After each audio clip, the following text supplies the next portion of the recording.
Probably one of the best test matches of recent rugby history was witnessed over the last week in Cape Town. And we're here in studio with Malcolm Marx, certainly the man of the moment and many people's man of the match. Welcome to First 15. It's great to have you here, Malcolm. Thank you very much, Kaz. Really appreciate it. Nice to be here. I just want to know, if you're human, how do you feel after a performance like Saturday, where we witnessed you running into people for 90 minutes as if there's no pain in your universe? I won't lie to you guys, I was pretty sore after the game. But I suppose, I had to put on a strong face to try and make it feel like I wasn't in any pain. But yeah, it was awesome. It's caught up with you a bit now. Yeah, my bones are aching a little bit here and there, but I've got to deal with it. Okay, Kobani, it's a big result and a lot of people are celebrating it as if it was a win. What's your read on it? Well, when you look at it, we asked for a reaction from the Springboks. I mean, the 57-0 is always going to be a terrible place to come from. What we saw was a result of these players playing to the standard that we know they can play on. And it's something that we expected from them. And that's a constant place now where they have to constantly make sure that they reproduce that effort that they showed. I guess that's what we're saying is that, are you okay? Are you okay, Robbie? Yeah, I think incremental steps in the right direction. It is a loss after all, but I think there's pride back in that Test jersey, and I think when people put an element of doubt into this group of players, I think that's changed completely. I think the manner in which they went about their business, you talk about the effort they managed to put on, particularly in their scramble defence. They've put pride back into a jersey which I think has been lost for some time. So I think they can be proud of what they did achieve with regards to not quite the result we wanted, but certainly the effort they put in to get to that close to the All Blacks, fantastic. What was your highlight, Nos? 90 minutes of rugby, I gather. Yeah, it's not like a football game. Especially like the first 49 minutes. Absolutely fantastic. The thing is, we've all been there, and we know it's a difficult one, and people always expect you to win. But the most important thing is, after what happened in Albany, we can't ignore that.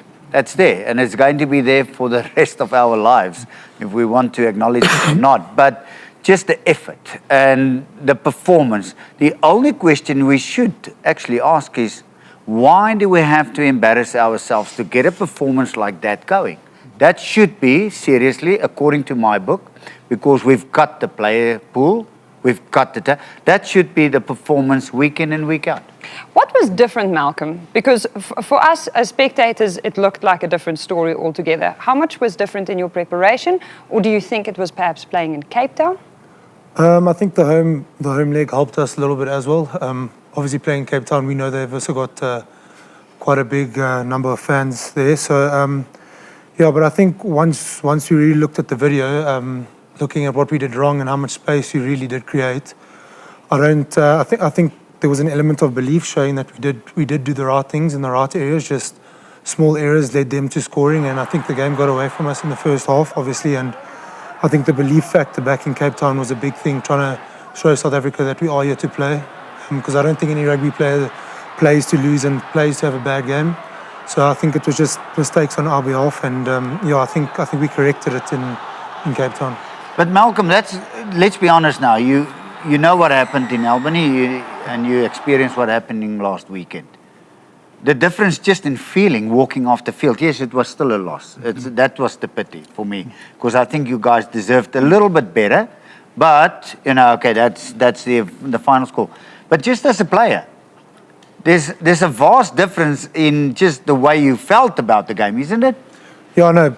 The week before, obviously in Albany, we also had a good week's prep. We always try and get the best out of the week.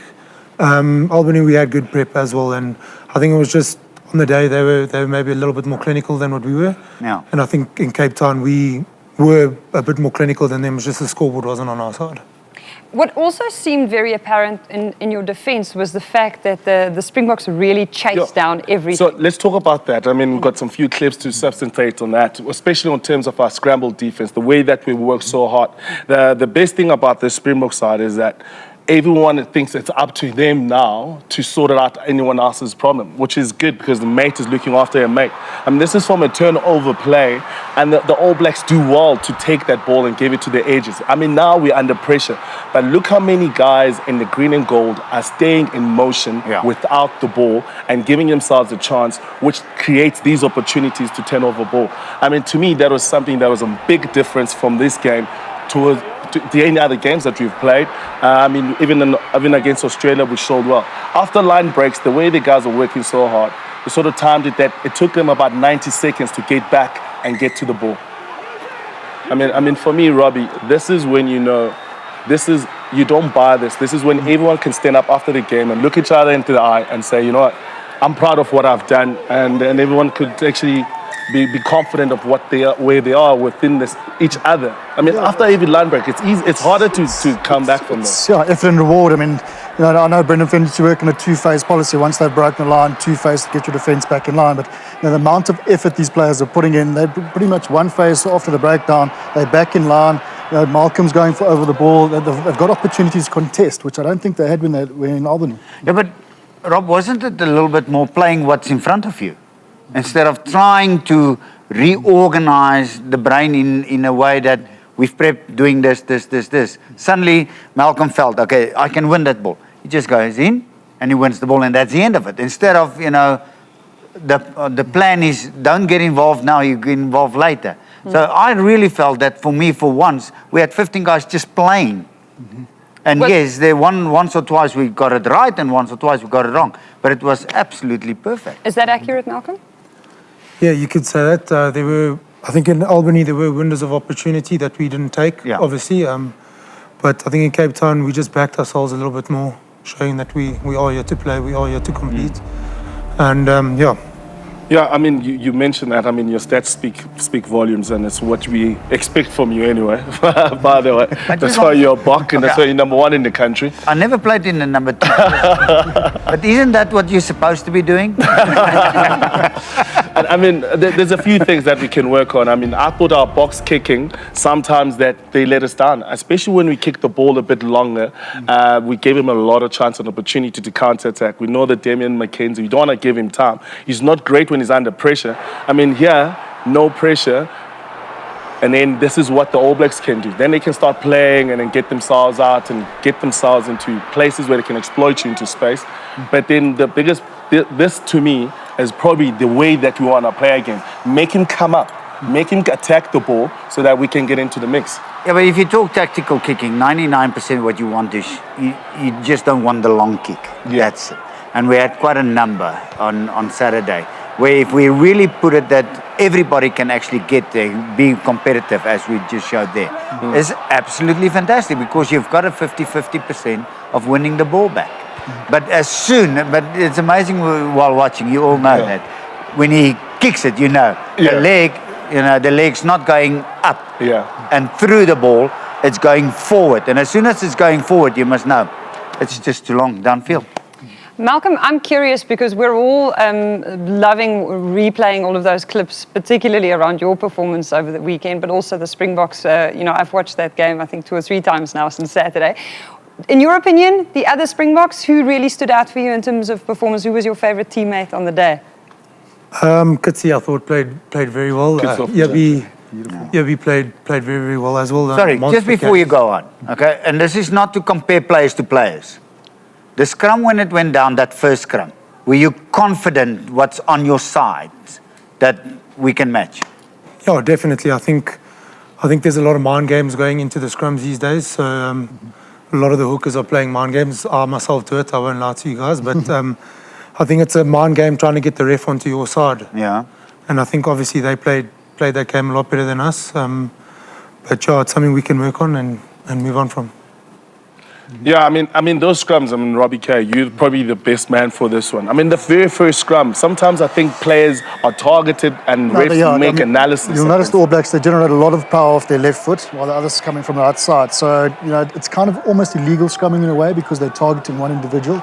And then when the Springboks get it right, the exact opposite happens, and you'll see towards the latter part of the game, the All Blacks once again, when the white crocket comes in again, it almost looks like they're going around the corner of the Springboks, which it's difficult to combat. But at the same time, as you're saying, with the mind games, if you're ready for a particular instance and you've done your homework on it, you can counteract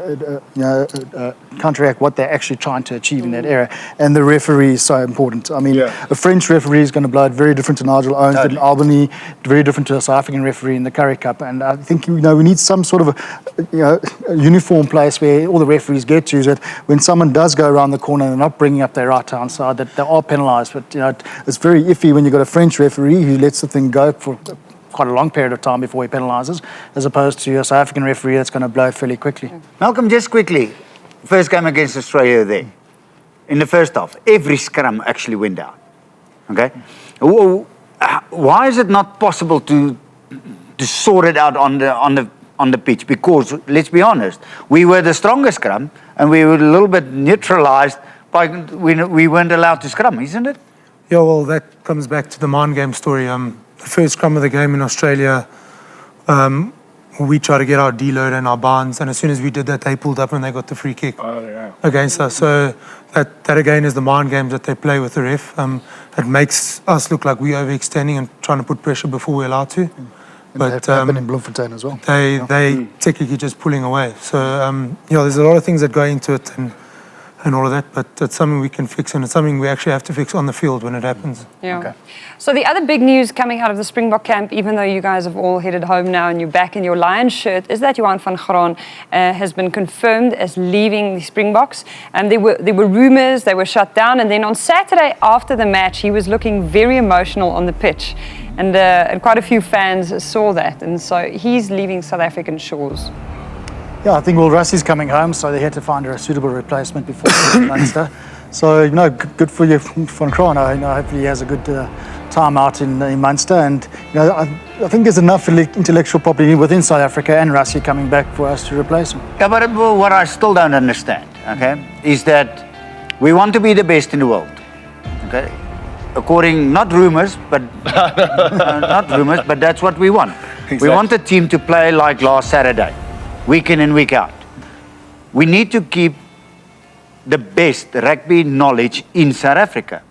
Now, according to, let's say, rumours, he was brilliant, okay? Now, why don't we keep him? See, Rob, that's what I don't understand. I think there's a chance, though, Nos. I mean, you look at the guys like Joe Schmidt, who's coaching in Ireland. You look at the Henson. You look at the Graham Hendrys coaching over there from New Zealand, the Van Cotters. So for them going out there, and still a young coach, or Johan van Graan, I don't think he's hit 40 yet. So for him, I think it's time for him to go collect a bit and grow as a coach. I know he's one of the best brains that we have. We don't have as many, but the more we have out there learning, I think it'll be good. Yeah, but I disagree with this, okay? I disagree with this. Why I disagree is the following. We need to really step up to be one or two in world rugby. No, that's the way I look at it. If you disagree with me and say we don't have the players, then I'll sit back and say, okay, now I'm quiet, okay? But I believe we should be one or two in the world. Seriously. Because of the quality. There is one. Yeah. The quality we have. Then if that is the quality in coaching that we should have... Sure. now to make sure we're moving up, then why do we let the guy go? Interesting that you mentioned the World Rugby rankings because they were updated this week and South Africa has unfortunately gone down to 5th on the world rankings. There was a Kiwi scribe who wrote a very angry column about the fact that Australia is ranked 3rd, but that is the way the Rugby Championship has panned out for the Southern Hemisphere sides. And interesting, Argentina only a tiny breath ahead of Japan, which you can't see on this graphic. Japan in the 11th spot on the world ranking. Tough for the Argentines, though. It's tough for them. And there's been a number of articles lately to say, does the championship really work for them? Yeah. So the South African outbound tour fixtures, this is what you have to look forward to in November. Ireland, Dublin first, a very big test to start the tour with. Then France, Italy, and the year concludes as far as Springbok rugby is concerned in any way. In Wales, Cardiff on Saturday, the 2nd of December. Malcolm, your comments on those fixtures? What are you looking forward to? Hope I make the team. Yeah, let me first see if I make the squad. That's a good one. I think you've played yourself into that. I think you're okay now. No, we can't take any of that for granted. Yeah, let's obviously see what happens. I think the squad gets announced after the Currie Cup sometime. But yeah, obviously, if I do get the opportunity, obviously every single game's a new opportunity, a new week. So yeah, all those games are going to be tough. I mean, we won't take any of them lightly. But yeah, we'll see what happens. But Malcolm, you're at the stage now, and I know they're talking group systems and but you actually want to play every international, isn't it? The way you're playing now, you want to play Ireland, Italy, Wales, and everybody, isn't it? France. Yeah, I would love to. I'd love to Yeah. compare myself to other nations and other guys that play in the same position, but just not in the same tournament. So I'd love to measure myself against guys like that.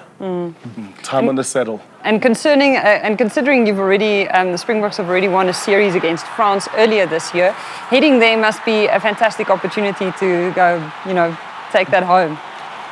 Yeah, it's going to be interesting. They're playing at home, just like when we play at home, how we step it up a notch. And yeah, we'll see what happens when that game arrives. But yeah, we can't count our chickens before they hatch. So You mentioned, Malcolm mentions that. I mean, Robbie K, going for those outbound tours, it's never easy. The weather is different. No, the weather's Gameplay different. changes. It's a little bit chilly. There's a bit of rain around.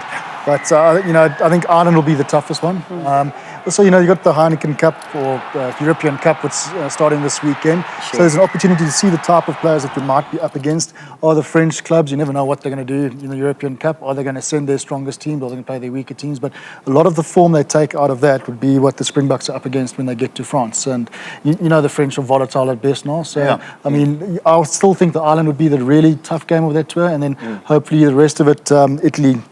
Not a banana skin this time around. Yeah. It'll be an easier game, but the French would be probably the second of those. But you see, what I would like in future, okay, is that every game we play is a tough game. Because I think World Rugby actually needs Other not teams, huh? 3, 4, 5 good teams. We need 10, 12, 15 great teams. And that's, hopefully, we'll get to that in the future. Because the thing is, like Malcolm just said, he wants to feel I've tested myself against France. Italy must be a good test. Wales and Ireland. We don't really want easy games.